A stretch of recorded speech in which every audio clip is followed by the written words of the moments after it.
Oh, hey girl, will you drop me off at the Blue Pizza Studios? Of course I can, jump in. Gorgeous. Shini! So today's guest is paving the way for young creators in the industry. Not only is she the 43rd Blue Pizza presenter, but also the first Tamil representation on such an iconic show.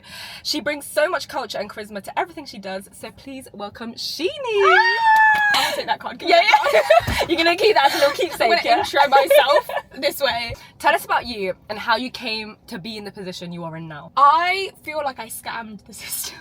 Bruh, tell me, I'm trying to scam the system as well. Right, okay, yeah, I'll tell you how to do fraud. So I went to uni in King's College London. Yeah, you and in my girl. second year, didn't need to include that. I did. Just name drop real quick. In my second year of uni, I did a video to Harry Styles' As It Was the day it came out. Yeah. And it was just me putting gym keys in, being like, brown girls, this summer we're wearing gym keys for our outfits, right? And up to this point, I had like 1,000 followers on TikTok, and it was like all my friends and some randomers. And I literally hadn't had over like 10k views. It was just for fun, just for me, like as a uni student does. And I woke up the next day and I had 1 million views. Like, TMZ? Yeah. So where are they? Who wants an autograph? I think what it could be attributed to is that it came out the kind of time of season 2 Bridgerton. Yeah. Oh, okay. So people were loving a brown girl. Yeah. People were loving a They brown were girl. loving the Simone Ashley. They loved it. And I've always had a bit of a creative outlet, but my parents have been quite big on the whole academia vibe. So I was like, you know what, this might be just a cute creative outlet whilst I'm doing my degree. Just like a really lovely side hobby. I started posting. Within my first month, I got like 20k on TikTok. I was like, this is a beautiful little community we're making. And then I carried on through uni, got my degree, and around graduation time, an email popped up in my inbox. And it was like, hey girl. No, it wasn't. I was like, hello. Yeah. No, it wasn't. Not hey girl. It was a BBC email. It was not hey girl. And it was just like, we're doing a broad talent search for TV presenting talent. If you want to throw your name in the hat, just submit a self-tape. I'd never done a self-tape. I was like into Google, how to self-tape successfully, question mark. And ChatGPT wasn't even around then. It wasn't a thing. And I was like, gosh, what is one? Yeah. And it was very cute. I cringe a bit looking back, but do you know what? I got me where it was, where I am. And I made chai for the directors. Oh, I love that. So I was like, let me tell you about myself. And whilst we're doing it, let's have some chai. And I made chai for them, and I had a chai. Yeah. And I was sipping my chai as I told them about myself. Chai chats from Chai back chats, exactly. By the way, the show that I was auditioning for is Blue Pizza, which is the longest running kids TV show in the world, and it's like a national treasure. I mean, can I UK. actually say something? Yeah. Quick interruption. I actually have a Blue Peter badge. Oh, really? Yeah. Tell me for what? I can't lie. I just did a drawing and I submitted it when I was like 10, and I got a Blue Peter badge. Gorgeous. But guys, when I was in like year 7, because I had that Blue Peter badge, I was allowed to go to Chessington World of Adventure for free. So I'd go every day after school with my friends for free. I was lapping it up. It just goes to show how iconic it is. It is iconic. Yeah. And so like I also like went into every single audition being like, this is a fun life experience, but they're definitely not gonna hire me. I don't have any background in like journalism or presenting or anything.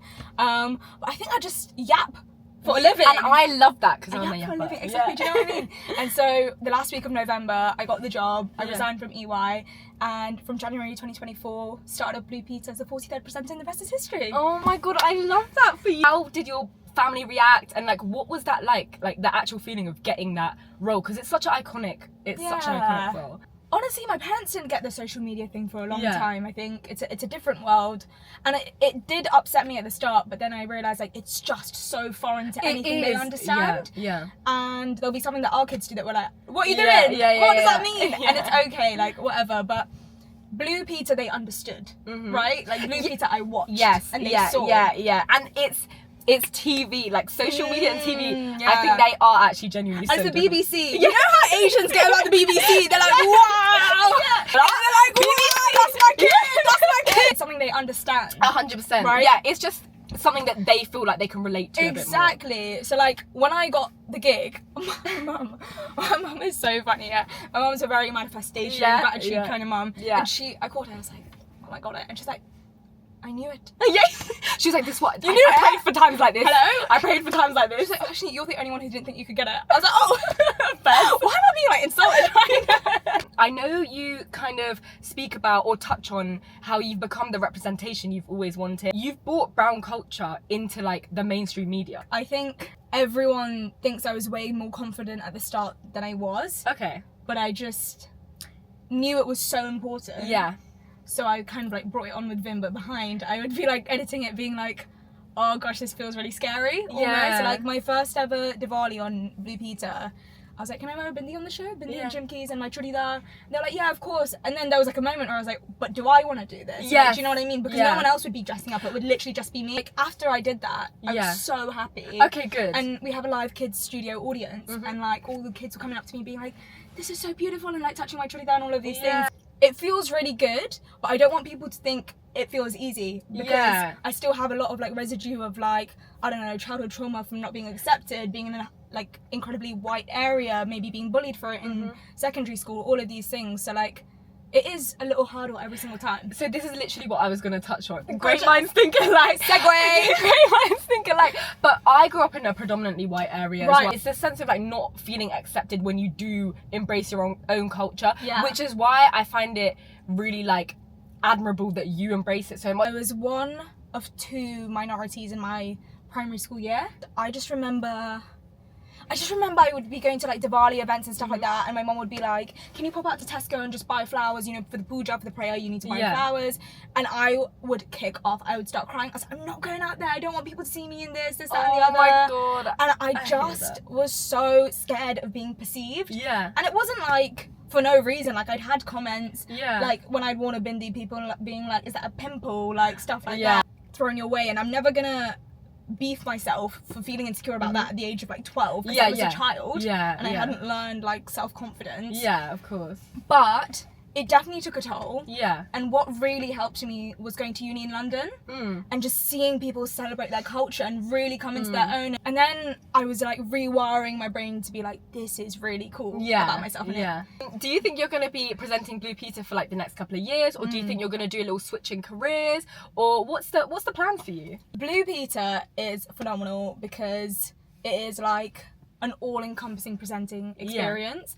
I present with kids, I do live shows, I do studio shows, I do location shows. They push me out of my comfort zone where I do things that I really don't want to be doing, but I still need to present whilst doing them.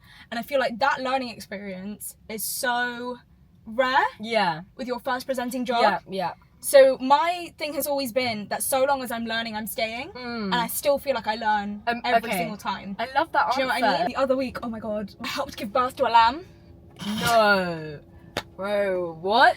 And I know, like, if you know me, Shanks, that is the worst thing. Like, I don't even like touching sticky things. No, I hear it. And then in the middle of this shoot, they're like, Shini, go into the uterus and pull the lamb out, but make sure to burst the water sac. I was like, who are you speaking to? And do this all whilst looking glamorous. Right, and I was like, I didn't do medicine for a reason. And like, this kid was a farmer. Like, he was like, Shini, yank, pull from the uterus. I was like, no. But stuff like that, it's just so random, but it teaches me so many things, and Blue Peter gives you that. No, I love so long as I'm learning, I'm staying. I want to play a game called Sri Lankan Tamil versus No, they're gonna come for me. No. Wait, they're gonna come for me as well. Do you know what? You lock the cars. Just say friend. Cricket. We say Nunbun. I would say friend. Come here.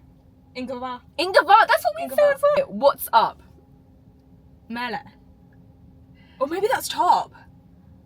What's yours? Ennamela, yeah. Yeah. I don't know what. Because I'm both stupid. We're both really killing the brand right now. Real. Quickly. Secret. I knew you guys said secret. We said Kerryunda. Really? Yeah. Kerryunda. And that I don't think I've even heard that. Like, quickly, Kerryunda.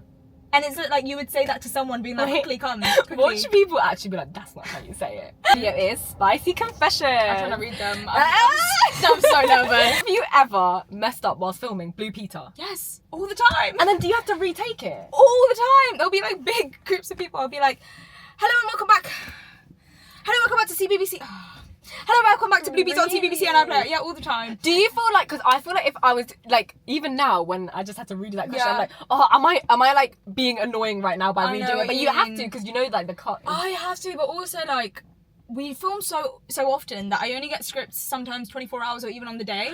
So like I'm just like, you know what, at the end of the day it is short-term memory, and it's okay if I don't know it all. Yeah. What really gets me is when my co-presenter Joel is presenting with me and he gets it first take, and then I'm like, It's like, you know when you're at school and you're So in rude. a team, and then the person's like, oh, what'd you get on your test? And like, we're like, nah, we failed it. And then they come and they get their A. And do you know what else he'll be like? He'll be like, I haven't even looked at the script. Yeah, okay. And then he just bashes out like a monologue, and I'm like, you're a villain. Yeah. You're a villain, and you can't be trusted. No, that is villain That's behavior. when I feel the pressure. One time, Girl, I have not watched this episode back, and if you're watching this, if you are a good person, don't look for this episode.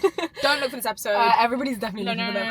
No. So it was World Book Day last year, and I had really bad period pains. Yeah. It was the worst ever. I'd forgotten. I normally have like very specialized painkillers for it, but I'd forgotten it because I was traveling so much. I just didn't bring it. And so one of my fellow colleagues who has also really bad period pains gave me her incredibly intense painkillers. Yeah. I was in La La Land for the live episode. I was in La La Land. I was just like, the period pains were gone, but so was my brain. So was my logic. Ooh. And Brain fog. I, on live television, called our guest the wrong name. And it was his book character's name that we were going to speak about. I called him by that name. But I couldn't even kind of like wrap my head around it quick enough. And I was like, oh, we're on live television. Oh, and I think I just mentally checked out. Oh my god. So like what happened? Were they just like, they were like, I've got an in-ear. Yeah. And someone like said his name to me. And I knew his name. We do rehearsals all the time, I believe. Yeah. I said his name every single time. He was such a lovely gentleman. It's just in that moment, when you're live, your adrenaline is just so high. I can imagine. And then on top of that, if I'm on just like intense painkillers because my period pains are just so incredibly bad, your brain's just confuddled. It was a bad day. I didn't watch that episode back. I said, that's one for the history books, archives. that one for the archives. That's for the character growth. Look for it. Don't look for that. Don't. It's a hate crime. Don't. It's a hate crime against That me. is a hate crime. Yeah.